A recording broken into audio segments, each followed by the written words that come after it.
Colum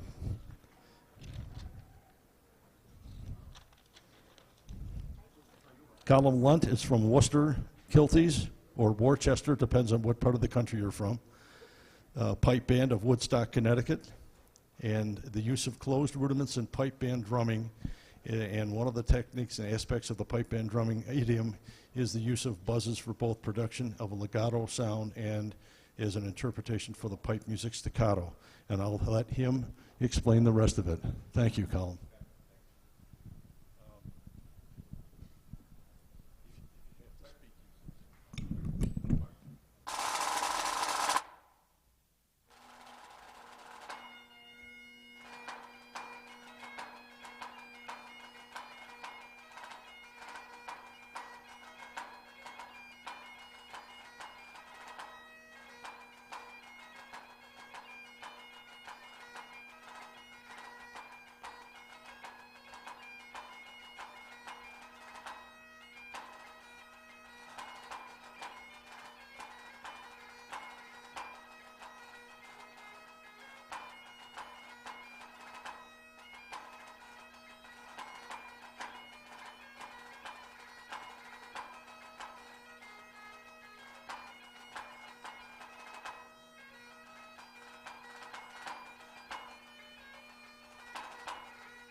Thank you. As Bill mentioned, my name is Colum Lundt. This is Peter Skay from the Worcester Kiltie Band. And we're here today to talk about the use of closed rudiments in the pipe band idiom. But I'd like to start off with a brief story, if I could. The story takes place in World War I, which was a terrible war with trench warfare. And it was late one night, no man's land. On one side was the British, on the other, the Germans. And a British officer grabbed the guys and said, "Hey, listen, it's time to go." So he grabs the pipers and the drummers to lead the charge. So they strike up, they come over the trench, they march, playing as best as they can towards the Germans. Rounds are coming in, mortars, mines, and they decimate the pipe band. Finally, there's one drummer left and one piper, marching as best they can towards the Germans. The drummer takes off his drum, throws it aside, runs up, taps the piper on the shoulder with a stick and says, "Can you no play something they like?" Well, we hope you liked the first two tunes we played there. Those are two hornpipes. They are in a 2/4 time signature, played about 90 beats a minute, and often played in either a medley of tunes or marching around, hopefully after winning a pipe band competition. You'll notice that I started with two rolls, two 3-pace rolls. And that's how we start. So the two 3-pace rolls are really 25 strokes if you play them open, 12 buzzes and a tap. And I'll demonstrate for you, and we're going to talk about why we do that. So the pipe major calls out the tempo that he wants the tunes played at. And the drummers follow through with these two rolls, which basically communicate to the rest of the pipe band that tempo. And it also does one other thing. You'll notice that Peter, okay, he started to put air in the bag as I started to play the first roll. And the start of the second roll, he threw his pipes under his shoulders and came in with an E. And that's the whole idea, is for pipers to kind of come in together so it doesn't sound like, you know, a bunch of cats coming in at different times. Here are the rolls.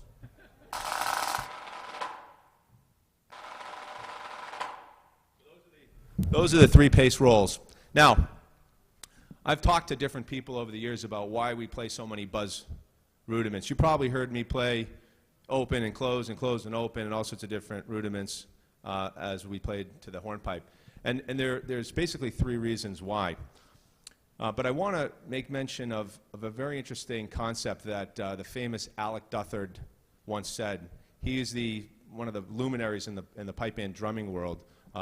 Spent a lot of time with Fritz Berger from Switzerland, and between him and a guy called Paddy Donovan from the Finton Lawler pipe band in Dublin, ushered in Swiss rudiments into the pipe band idiom. He said that there are only 2 rudiments, a tap and a buzz, and everything else is simply a combination of those 2 things. And it's an interesting concept, one I've embraced probably because I'm a simpleton. But when you think about the roles that we play, and there's a handout that I'll kind of walk you through, we simply think about buzzes and taps. So 5-stroke roll, 2 buzzes and a tap. 7-stroke roll, 3 buzzes and a tap. So the reason why, at least from the research and the discussions I've had, why we play so many buzzes in this idiom is, number one, we want a legato sound, not just the staccato notes, but we want a legato sound. And the reason is because there's a lot of dance music that's played in the pipe band. And a lot of the dance music, in fact, many of the martial music, the marching tunes, have a lilt and a swing to them. So the connection of those notes is often best done with a legato sound. The second reason has to do with these drums. These drums, as you'll notice, they have a strainer on the top as well as under the bottom. Wire strainers, Kevlar heads to drive that pitch up. The pipes themselves, over the last 20 years, the pitch has gone up. So the sound of the pipes has risen probably 10 or 12, maybe even 15 hertz in the last 20 years. So as drummers, we want to make sure that we are adding color and context to our accompaniment. And sometimes when we play, you know, more of a staccato, we don't quite access the snare like we do when we're playing closed rudiments. So the third thing that I've been able to discover is that it's really about playing with expression. Did you notice how there were some passages I tried to play a bit quieter? And pipes don't have volume control. You can basically add pipers or delete them, but they have no way to regulate their volume. So it's 9 notes, and they're 1 volume, loud. And so the drummers add that dynamic range by playing quieter. And it's, you know, maybe it's because as we get on in years, it's harder to play all those open rudiments cleanly together, quietly, that we now buzz them and we can play a nice low-end dynamic range. I'm going to walk you through a tune. You can see it on the sheet that's handed out. It's our standard. In the pipe band world, when these bands get together, the drummers will play a set of scores or charts standard beatings. And this one is what we call the masked bands 4/4 that'll go with any piping 4/4. And then we'll kind of decompose it a little bit after that.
So the first part, you'll see 4 5-stroke rolls in the first 2 bars on your sheets.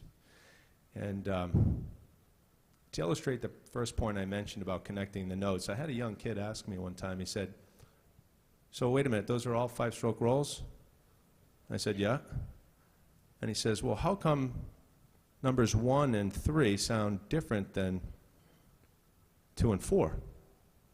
And in fact, he's right if you look at it, but we still call them all 5-stroke rolls, and we still play 2 buzzes and a tap. Let me show you.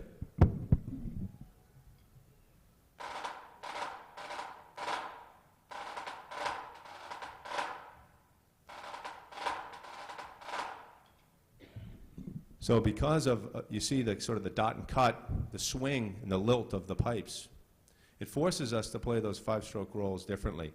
And that's the beauty of using the closed buzz to do that, because you can basically just shorten or lengthen the buzz.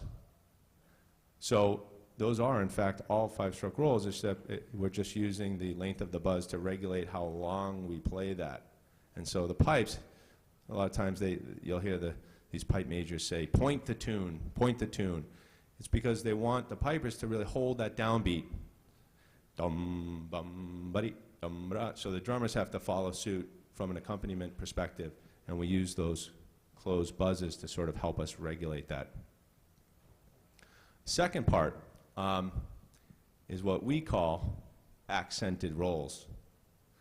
And it's a bit of a misnomer, because I actually don't play an accent on that first note. It's written that way, but it's actually really, if you think about it as 2 triplets, tap, buzz, buzz, tap, buzz, buzz, tap. I'll play the second part for you.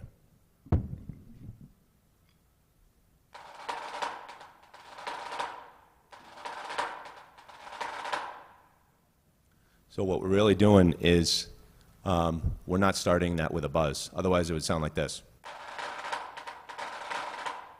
But it's cleaner to connect those rhythms by interspersing single notes with those buzzes.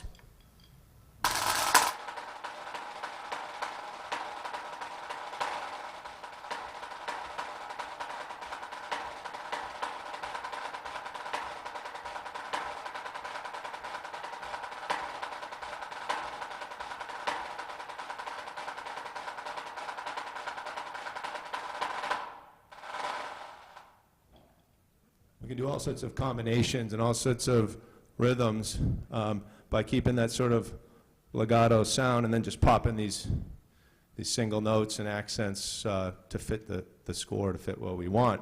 And I always tell kids, it's like, I think of it in my own mind like an EKG machine. You know, it's flat, and then you just pop in those accents. The third part you see there has closed drags. I think this is unique in this style from what I can see. Most everyone else plays an open drag. You can tell me if I'm wrong, but it was made famous by a drummer called John Kerr out of Canada. So I'll play that third part. We'll talk about it.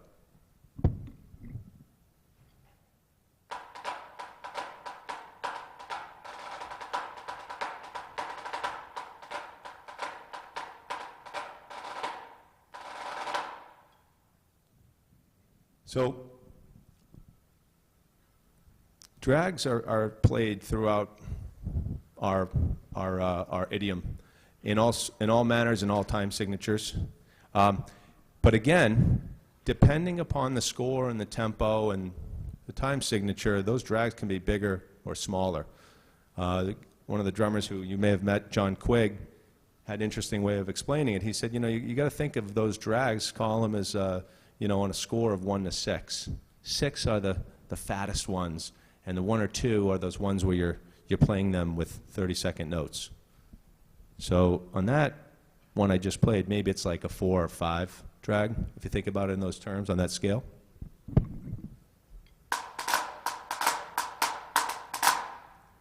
But if you intersperse them,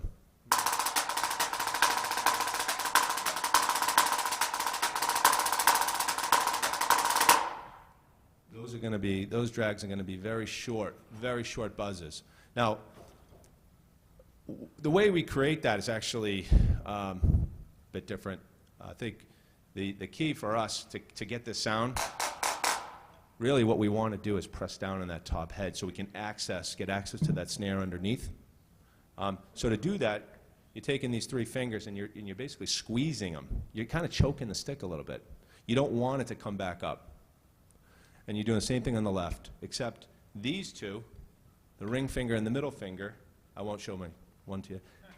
It's basically, these are controlling the buzz, especially on a drag. So the drag is a grace note.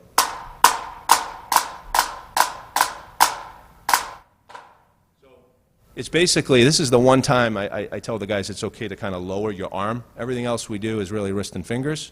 But on the drag, you're just kind of popping it back up. And so that combination I played with the 30-second notes, it's a very, very short sort of, you know, I think of it like a plane kind of touching down on a runway and popping back up, all right? So that's the use of the drag. And we can use those, we can stick them on top of open 5-stroke rolls for a strat spade time signature.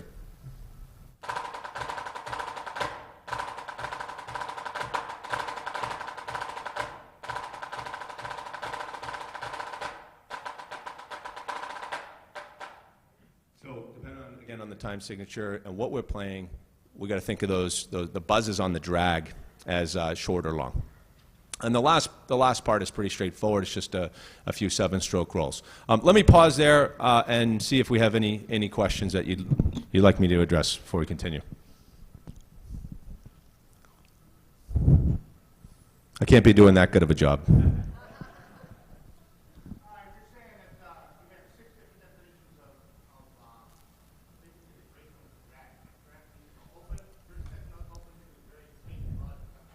Yeah, I'm saying we think about it in terms of, you know, 6 levels, just as a way to get everybody to sort of interpret it the same way. So on that particular score that you have there, you may think of it as a longer buzz, maybe like a 5 or 6 level. But when we're playing 30-second notes and we're dropping drags in between, I want the guys to think of the length of that buzz maybe along a 1 or 2 scale.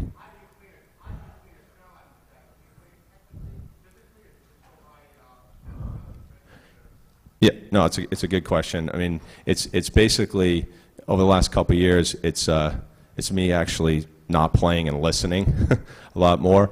And what I'm really focusing on is the technique. So how are they? You know, there's some guys who play their drags like this, and they're digging into the drum. And what happens is that when they do that, they can't get the left back up to play that next 30-second note on the left, and so it bogs them down. So if they're digging too much into the drum, it bogs them down for the notes that come after it. So what I'm focusing on is sort of taking out, I have them play it without the grace note, and then I have them at it and making sure we're still, and I want to see this type of movement with the left, for example. Does that make sense? How do you handle teaching speed with respect to some of those rudiments? It's an excellent question. I think there's two things I'll say that I find most in people who are struggling with the speed. They're either over accenting, and then they can't get back down in time, or they're spending too much time on those buzzes, and so they're late coming off those roll sequences. So from our perspective, it's really analyzing their technique, and there's a Scott Mitchell, who some of you may know, gave me some great advice, and he said, Colum, a lot of times when these guys are bogging down in terms of speed, it's really like what came before it, and so it's how they're setting up for those rudiments. And so that's what I've been focusing on recently to help the guys improve. But one of the things I've really found helpful is just focusing on triplet, 3s, 6s, 12s on each hand to kind of get them to make sure they're using the thumb on the left hand, and on the right hand, it's really the middle finger, right? It's these three fingers to increase their speed. So it's not arm, it's not wrist, it's more of the finger technique. Go ahead.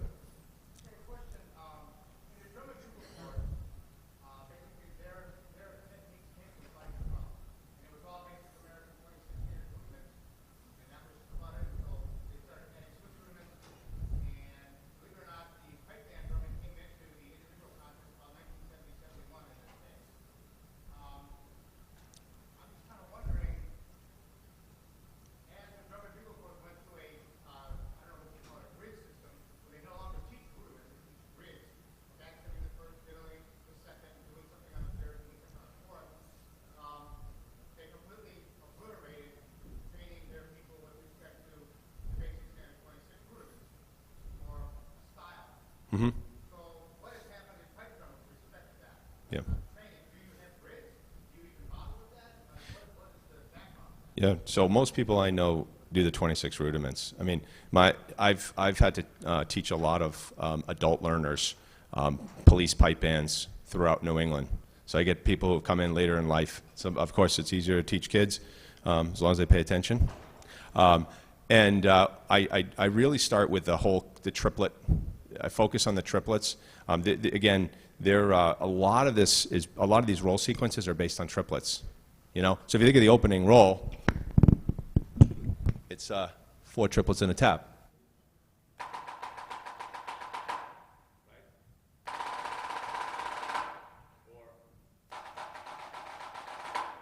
course, we smooth it out. So I find myself focusing on the triplet first and foremost, getting the technique, focusing on the technique, and then layering on all the other rudiments, paradiddles, double paradiddles, triple paradiddles, Radimacus, Swiss roughs, Swiss triplets, etc. I learned a French rough a few years ago, which we threw in, which is maybe the first French rough in pipe band drumming that I've seen. So we're basically beginning with the triplet patterns, and we're teaching the 26 rudiments. I'm not sure what how other people are doing it, but this is how I've seen, and this is how I was taught. Does that answer your question? Anyone else? What I'm going to do is introduce one other thing, and it's on your sheet there, and that is the buzz that is interspersed with doubles. So if you think about the most basic, the double stroke, you'd put a buzz on the second stroke of the double.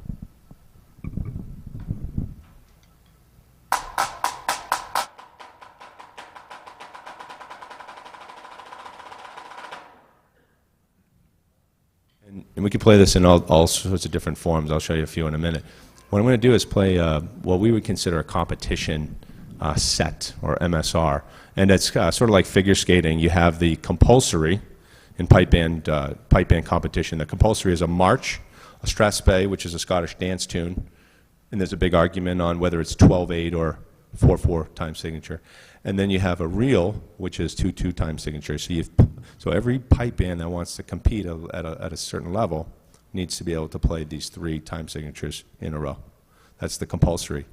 And then the medley is really sort of the freestyle, if you think about it that way. And it's just simply bound by time. You can have any manner of jigs and reels and hornpipes and slow tunes that you want. So we're going to play a competition MSR. And you should be able to spot everything on that sheet, buzzes, different types of rolls, and all combinations thereof.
Thank you.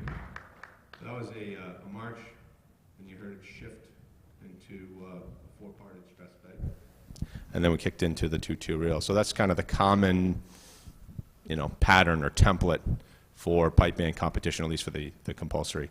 But when I mentioned early on that part of the reason why we use these buzz strokes is to connect this lilting tune, but also to add more depth. You can see how one drummer can blow out one piper pretty easily with the volume.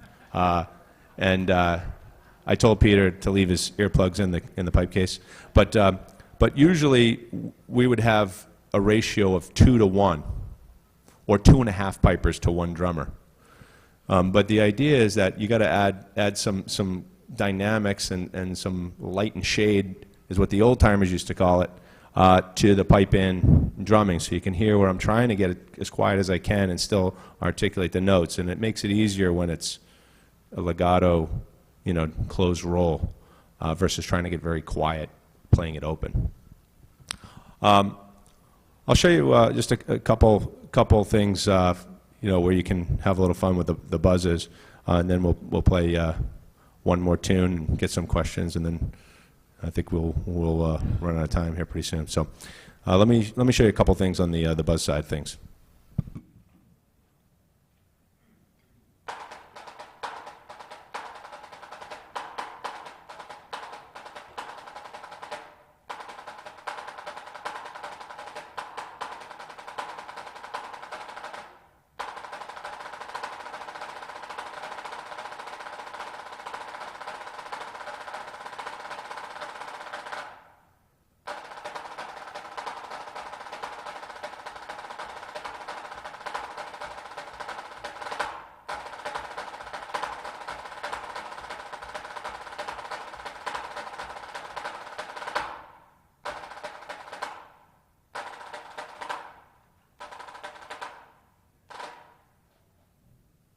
So what I was doing in the first instance was replacing the second beat of the double of the buzz. And of course you can alternate. You can play just on the right. You can play an open double.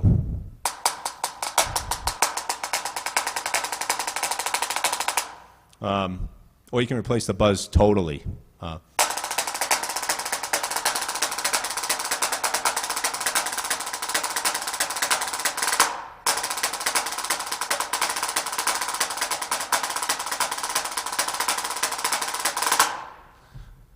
Where we do that is really as the pipers kind of duck down to the lower hand, and we want to accentuate some of the rhythms that they're playing, we may pull out that pattern. I played one part in the first tune. I don't know if you caught it, part 5, where I did maybe a two-bar sequence of buzzes to match what I thought the piping was doing.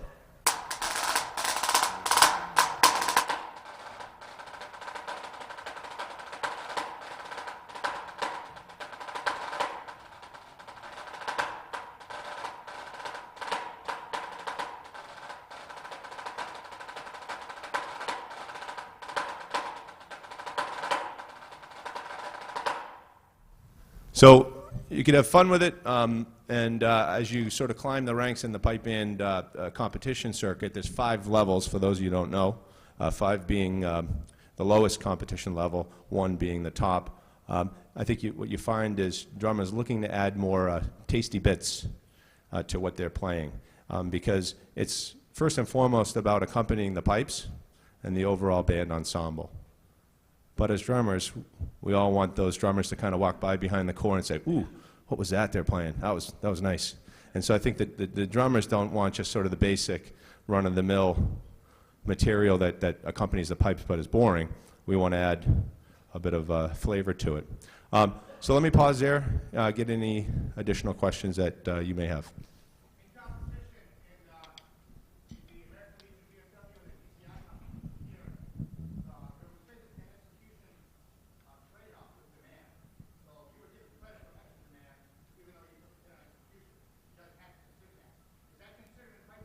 That is a phenomenal debate. I'm a judge in the pipe band world, and it's a phenomenal debate we have, and it's up to the discretion of the judges. They call it Q and V, quality and variety. And I've played some wild and woolly stuff over the years, but we took the hit on execution, as you said, and I got hammered. And the challenge with that is what happens is you find people, drummers, in the pipe band world watering down all the material just so they can be super clean.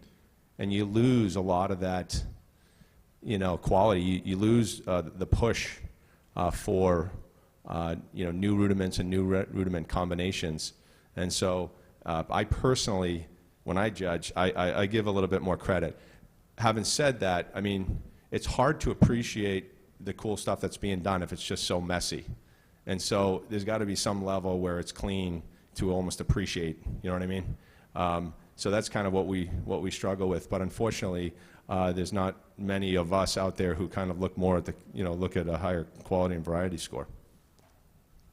I was trained by people from South Liberty, and they were already into Swiss, very heavy Swiss teaching and pipe band teaching. My instructor from South Liberty was in a pipe band. Oh, cool. They were teaching this stuff in the early 70s. Do you find your idiom learning and having other idioms accepted in your idiom, or does it have to be straight band interpretation for your competition? Yeah, no, it's I'd say that at the top levels, there's a need to differentiate yourself. Okay, I believe that before you can be perceived as better, you first need to be perceived as different. If everyone's playing the same damn thing, it's hard to pick one chord over the other. And so I think you're starting to find bands stretch a little bit.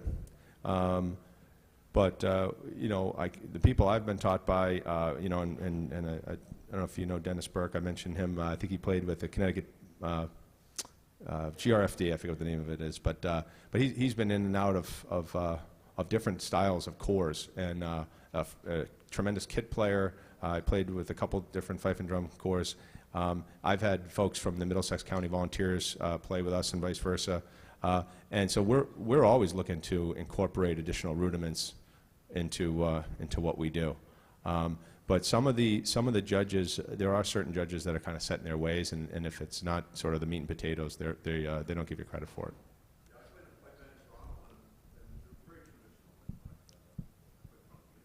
Yes, yeah. So I play with the Peel Police, and yeah, it was very traditional. The year I played was 2012, and Graham Brown pushed the envelope, and we finished 9th in the world in drumming. So, yes, you're absolutely right. Although there's certain people, Doug Stronach and others, who are pushing the envelope a little bit. So, gosh, go ahead.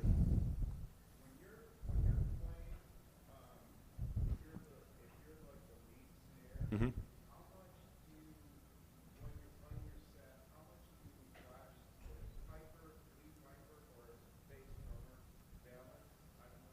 Okay, so the question was, when you're the lead drummer or lead tip, how much are you watching the pipe major versus the bass? I'm watching the pipe major's foot, because except I've learned over the years, you never watch them on the second roll. And I'll tell you why. This is a little secret, so if this is being recorded, I could be in trouble here.